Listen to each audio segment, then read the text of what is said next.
हमारी कहानी शुरू होती है लगभग 4.5 अरब साल पहले, गैस और धूल के एक बड़े ही अजीब से बादल में। ये घूमता हुआ नेबुला, जो हमारे सौर मंडल का जन्म स्थान था, आपस में टकराते हुए कणों का एक भंवर था जो गुरुत्वाकर्षण बल से एक दूसरे के पास खींचे चले आ रहे थे। कई युगों में इस ब्रह्मांडीय नृत्य की परिणति हमारे ग्रह पृथ्वी के निर्माण में हुई। हालांकि ये कोई शांतिपूर्ण उत्पत्ति नहीं थी। शुरुआती पृथ्वी एक ऐसी दुनिया थी जो बहुत ही अलग और खतरनाक थी, जो आज हम जिस नीले ग्रह को घर कहते हैं उससे बहुत अलग थी।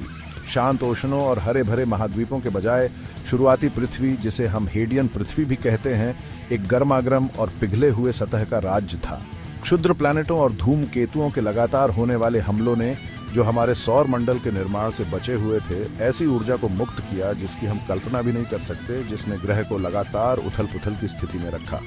यह समय, जिसे ग्रीक पाताल लोक हेड्स के नाम पर हेडियन इयोनन कहा जाता है, लगभग 700 मिलियन वर्षों तक चला, जो भूवैज्ञानिक समय के हिसाब से तो पलक झपकने जितना समय है, लेकिन पृथ्वी के विकास के लिए बहुत महत्व रखता है। तीव्र गर्मी और बमबारी की इस अवधि ने ग्रह के भविष्य को आकार देने में महत्वपूर्ण भूमिका निभाई। इसी समय के दौरान पृथ्वी अलग अलग होने लगी और अपने क्रोड, मेंटल और क्रस्ट में विभाजित हो गई। लोहा और निकल जैसे भारी तत्व नीचे की ओर बैठ गए और ग्रह का कोर बनाया, जबकि हल्के तत्व ऊपर की ओर उठे और उन महाद्वीपों की नींव बनाई जिन्हें हम आज जानते हैं। कल्पना कीजिए, अगर आप कर सकते हैं, तो एक ऐसी दुनिया जहां महासागर ही नहीं है, जहां का परिदृश्य पिघली हुई चट्टानों की नदियों से बना है। यह थी हेडियन पृथ्वी। इसकी सतह मैग्मा का एक मंथन होता हुआ समुद्र था, जो अकल्पनीय पैमाने के ज्वालामुखी विस्फोटों द्वारा लगातार आकार ले रहा था। यहाँ का वातावरण जहरीली गैसों का मिश्रण था, जहाँ जीवन के लिए जरूरी ऑक्सीजन नहीं था और जीवन के लिए बिल्कुल ही अनुकूल नहीं था।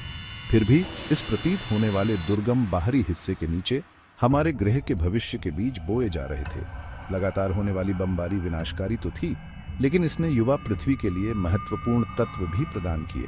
क्षुद्र प्लैनेटों और धूमकेतुओं के भीतर फंसा हुआ पानी पिघली हुई सतह पर बरसा, जिससे पहला महासागर बनने की धीमी और कठिन प्रक्रिया शुरू हुई।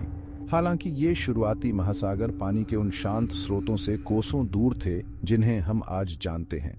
ये गर्म, अम्लीय और टकराव से लगातार वाष्पीकृत हो रहे थे और फिर संघनित होकर मूसलाधार बारिश के रूप में फिर से गिर रहे थे।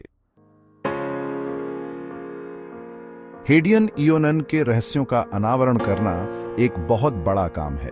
कटाव, प्लेट टेक्टोनिक्स और ज्वालामुखी गतिविधि की निरंतर भूवैज्ञानिक प्रक्रियाओं ने पृथ्वी के इतिहास के इस शुरुआती अध्याय से बहुत से भौतिक साक्ष्य मिटा दिए हैं। फिर भी बीते युग की फुसफुसाहट की तरह इस प्राचीन समय के कुछ अवशेष आज भी मौजूद हैं। दुनिया भर में बिखरे हुए, मुख्य रूप से ग्रीनलैंड और ऑस्ट्रेलिया में प्राचीन शैल संरचनाएं हैं जिन्हें क्रेटन के रूप में जाना जाता है। ये क्रेटन, जिनमें से कुछ आश्चर्यजनक रूप से 4 अरब साल पुराने हैं, में जिरकॉन नामक छोटे छोटे खनिज कण होते हैं। ये जिरकॉन, जो अपक्षय और परिवर्तन के लिए अविश्वसनीय रूप से प्रतिरोधी है, समय कैप्सूल के रूप में काम करते हैं और अपनी क्रिस्टल संरचना के भीतर उन परिस्थितियों के बारे में सुराग देते हैं जिनके तहत वे बने थे। हेडियन इयोनन की शायद सबसे नाटकीय घटना चंद्रमा का निर्माण था। विशाल प्रभाव परिकल्पना बताती है कि मंगल ग्रह के आकार की एक वस्तु, जिसे थिया कहा जाता है, प्रारंभिक पृथ्वी से टकरा गई थी। इस प्रलयकारी प्रभाव ने भारी मात्रा में सामग्री को कक्षा में बाहर निकाल दिया, जो अंततः आपस में मिलकर हमारे चंद्रमा का निर्माण किया।